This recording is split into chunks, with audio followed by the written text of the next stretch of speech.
नमस्कार दोस्तों, Narayan education YouTube channel में आप सभी का स्वागत है।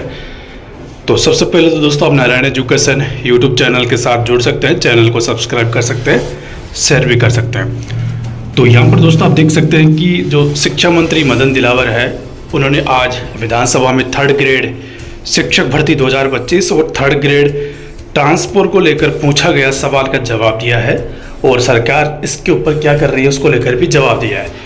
तो यहाँ पर पूरी न्यूज़ आप देख सकते हैं। राजस्थान फिलहाल नहीं होंगे 3rd ग्रेड टीचर्स के तबादले, मंत्री मदन दिलावर ने कहा, कैबिनेट में होगा फैसला।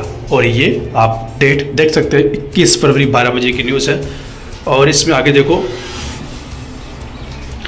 राजस्थान विधानसभा में प्रश्नकाल के साथ कार्रवाई शुरू हुई, जिसमें तृतीय श्रेणी शिक्षकों के तबादलों को लेकर मंत्री मदन दिलावर ने बड़ी बात कही।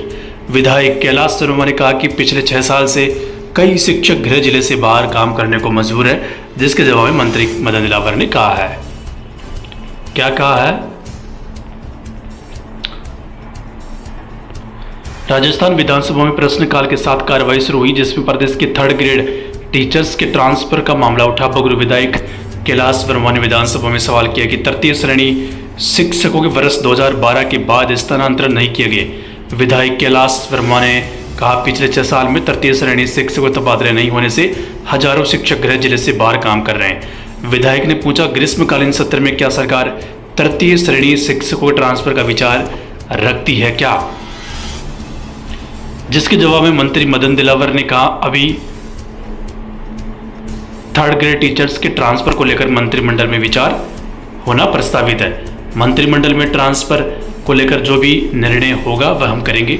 शिक्षा मंत्री मदन दिलावर ने कहा, प्रशासनिक विभाग में स्थानांतरण पर रोक लगी है। शैक्षिक संगठनों से विचार सुझाव आमंत्रित कर विचार विमर्श किया जाकर ट्रांसफर की नीति बनाई जा रही है और राज्य सरकार अभी खासकर तृतीय श्रेणी शिक्षकों के तबादले नहीं करेगी।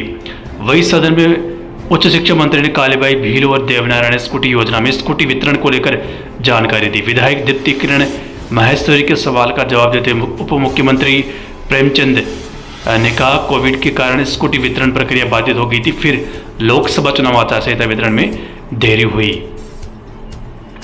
अब यहाँ पर देखो जवाब दिया गया, राजसमंद में 92 चयनित की गई थी, इनमें से 68 बालिकाओं स्कूटी वितरित की गई। पिछली सरकार ने एक भी स्कूटी नहीं बांटी, जबकि वर्तमान सरकार ने 4800 स्कूटी बांट दी गई।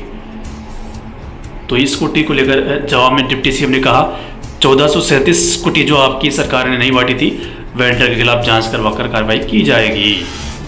इसके अलावा देखो एक और जवाब के सवाल के जवाब शिक्षा मंत्री ने जो 3rd ग्रेड के रिक्त पदों को लेकर और शिक्षा विभाग के रिक्त पदों को लेकर जवाब में शिक्षा मंत्री ने क्या कहा, यहाँ पर देखो, शिक्षा मंत्री मदन दिलावर जी का बड़ा बयान, आने वाले 1.5 से 2 साल में शिक्षा विभाग में और पंचायती राज में एक भी पद खाली नहीं रहेगा। बजट में घोषणा की हुई कुल पदों में से लगभग आधे पद 62,000 शिक्षा विभाग और पंचायती राज विभाग को मिलेंगे। तो दोस्तों आपको पता, हाल ही में परसों 1,25,000 भर्तियों की घोषणा सरकार ने की थी, उसमें से लगभग 62,000 पद यानी आधे पद शिक्षा विभाग और पंचायती राज के होंगे। ये शिक्षा मंत्री ने बड़ा बयान दिया। तो इसका मतलब दोस्तों ये है कि आपको आने वाले दिनों में 3rd ग्रेड की विज्ञप्ति 45,000 के आसपास पदों पर देखने को मिल सकती है 3rd ग्रेड की।